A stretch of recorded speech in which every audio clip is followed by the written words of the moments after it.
What's up, everybody? I am Neesin from THS Wrestling, and I'm here to give you your Raw recap. Let's go. But before you get started, make sure you hit like, subscribe, and that bell icon to get notifications. So when I post videos like this and I talk about, that's right, the GOAT, one of them, coming back. Yes, John Cena is back on Raw in his Celtic green. Sorry, go Lakers. But he's back. And what does he do? He just says what everybody has been saying this whole time. Yes, he's the tribal chief. Yes, we acknowledge him as the head of the table, but he's an asshole. That's right. He straight up called Roman Reigns an asshole and called him out for SummerSlam to win his historic 17th WWE title. Now, I'm just gonna go out on a limb right now and just make my pick. I think John Cena is actually gonna beat Roman Reigns and start Roman Reigns' downfall going into the upfall for Mania. That's just my opinion. I wanna know what you guys think. Now, Texas was a hot crowd and we seen it in the following match to come, but before we got that match, we had a bro off, if you will, a bro duet, if you will, a bro feature. I'll explain this. Now, if a lot of people don't know, Riddle has spoke candidly about John Cena being at NXT and asking him, what does bro mean? And he just said, it means bro. He's like, no, but what does it mean? It means bro. Okay, I get that, but if somebody asked you what does it mean, he's basically said, bro, again. So for John Cena and Matt Riddle to have that moment in the ring where John Cena says, I get it now, bro,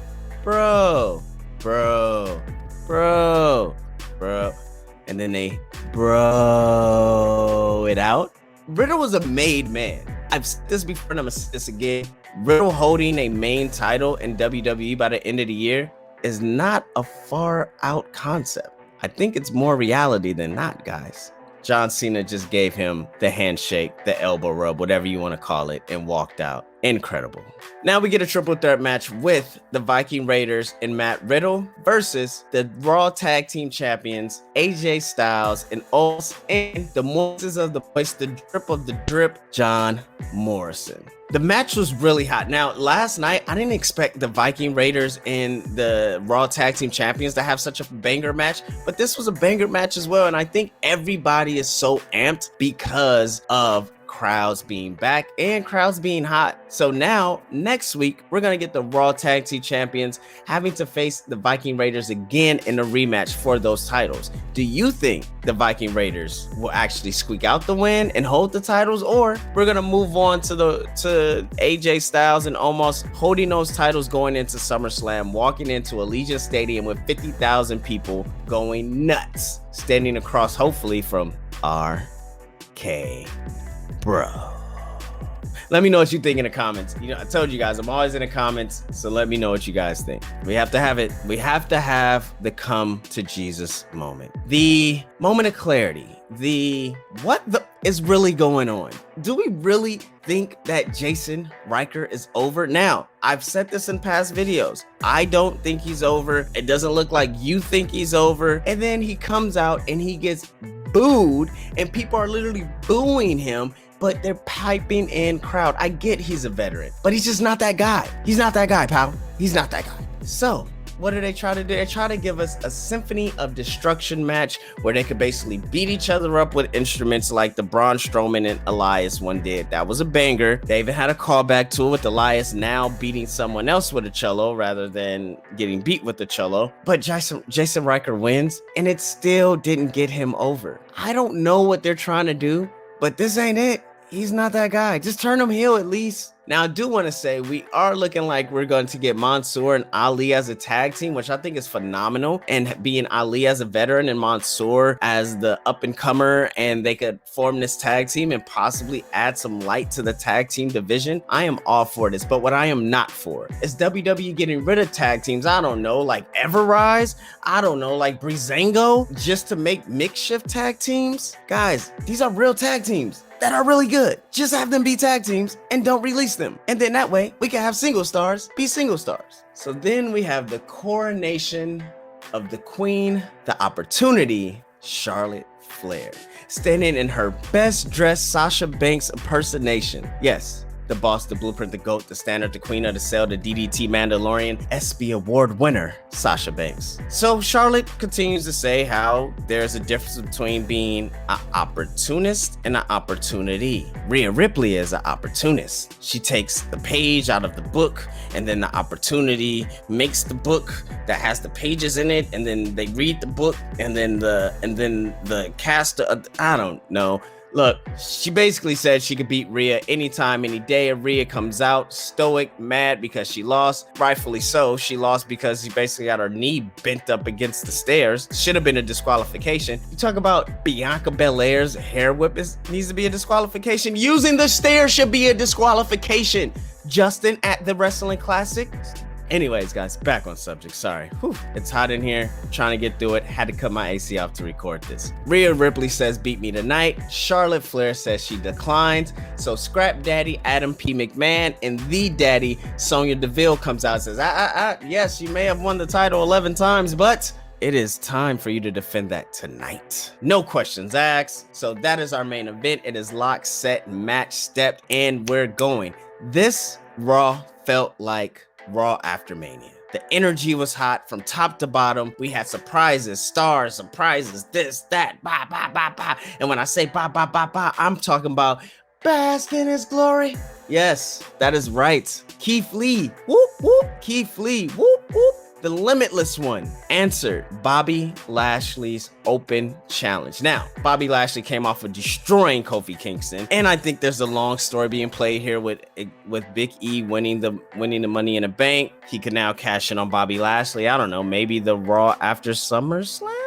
Or, I don't know, maybe at SummerSlam after he beats Goldberg, and then he's so tired and drawn out from Goldberg, Big E comes out, cashes in. Imagine 50,000 people going nuts. I'm with it. What do you guys think? Do you guys think Big E should cash in at SummerSlam and have his Seth Rollins WrestleMania moment? Or he should hold it off and wait a little bit? Or he should cash in on the Tribal Chief, the head of the table? Acknowledge him. So, like I said, Keith Lee versus Bobby Lashley. It was a hell of a match. They put on a banger of a match. But Bobby Lashley wins. And then what do we hear? Doom, doom, doom, doom, doom.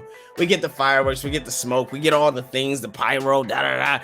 And he basically says he's next. He wants the title. So SummerSlam, we have the two main events already. Cena versus Roman, Bobby Lashley versus Goldberg. Also looks like we're getting Seth Rollins versus Edge. Guys, this SummerSlam is going to be stacked. It has me feeling like it's 2002 SummerSlam all over again, which is probably the most stacked SummerSlam of them all. And I can't wait because we will be there. That's right. THS Wrestling will be at SummerSlam, and we're doing some events with GCW. So make sure you follow us at ths.wrestling on Instagram to stay up on all the news if you're coming to Vegas, or maybe you just want to get some swag merch that will only be exclusive at SummerSlam weekend. Stay tuned. We have some incredible stuff that we're going to announce very, very shortly. But back to the recap. All right, so we get a match that nobody asked for. The WWE Women's Tag Team Champions versus Nia and Shayna with Reginald. But we get the breakup of Reginald and Nia and Shayna. And Reginald is the new WWE 24/7 champion, which I think is great because now he doesn't have to run from everybody. He can just avoid them. Flips, tricks, rolls, hits, all the things that it calls the miss. Yeah, I'm sorry. That was my old school rap. Sorry. We had Black Mass Sheamus upset that he had to defend his U.S. title against Alberto Carrillo again, which I get. I will be upset too. He beat the guy like 3 times, 4 times. I don't know how many times, but does the Thunderdome era really count anymore, guys? I'm gonna say it doesn't. He wanted to beat him in front of a crowd, which he did, but good old Sheamus Booker used his mask to actually squeak out the win. Now, if you don't get that Sheamus Booker reference, you're not watching NBA Finals. Devin Booker had the same black mask. Corey Graves actually referenced it on commentary.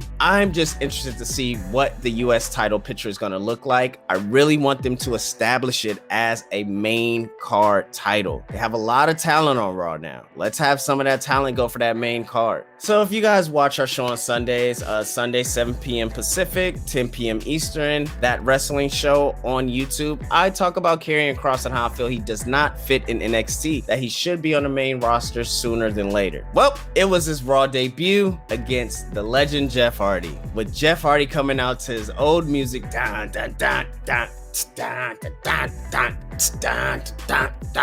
It just feels good. It felt good.